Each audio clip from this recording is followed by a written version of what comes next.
Ang tatay ko ay hindi katulad ng tatay mo, o ng tatay ng kalaro mo, o ng tatay ng jowa mo. Ang tatay ko ay walang katulad. Pero pwede ko siyang ihalin tulad sa isang napakalaking bato na mahirap buhatin o tanggalin sa kinatatayuan nito. Mahirap tibagin o basagin kahit ilang beses mo siyang martilyuhin, siya ay nakatayo pa rin. Nakatayo sa prinsipyong natutunan niya mula pa noong kanyang pagkabata at hanggang ngayon, kitang-kita mo pa din ang palatandaan na alam niya kung ano ang mga bagay na dapat niyang tayuan, kung ano ang mga gawaing dapat niyang hintuan, kung ano ang mga sitwasyon na dapat niyang palakpakan, kung ano ang mga gawin na dapat tularan. Kung akong tatanungin, siya ang huwara na gusto kong tularan, kung anong landas na kanyang nilakaran ay gusto ko ring tapakan. Tapakan ng may paninindigan dahil may hirapan kang makarating sa patutunguhan kung nagdadalawang isip ka rin lang. Mahirap magdalawang isip pero mas mahirap manindigan. Buti na lang yung mas mahirap ang pinili ng tatay ko. Maraming pagkakataon na pwede sana siyang kumita ng maraming pera sa maruming paraan pero ni minsan hindi niya sinubukan o tinikman ang matamis sa kasinungalingan na dala ng maling yaman.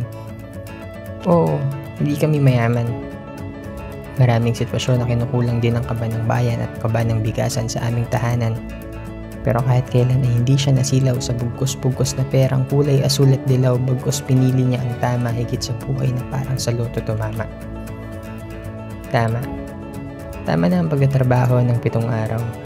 Dahil araw-araw kita nakikitang pagod. Yan sana ang gusto kong sabihin nung bata pa ako. Dahil Lunes hanggang Biyernes papasok siya sa opisina. Tuwing Sabado ay rarakit sa pagtuturo sa eskwela. At magpapastor naman kapag Linggo. Mas pipiliing mapagod sa matuwid na trabaho.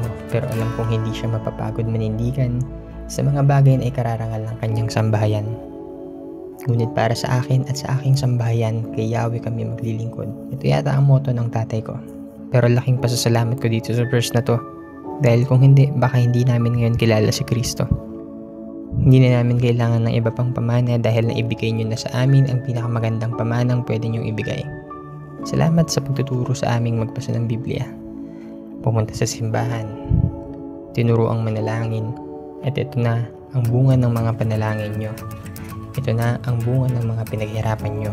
Ang may ipapangako lang naming 3 ay dadalhin namin ang lahat ng aral na tinuro mo, lahat ng prinsipyong tinayuan mo, lahat ng desisyong pinanindigan mo.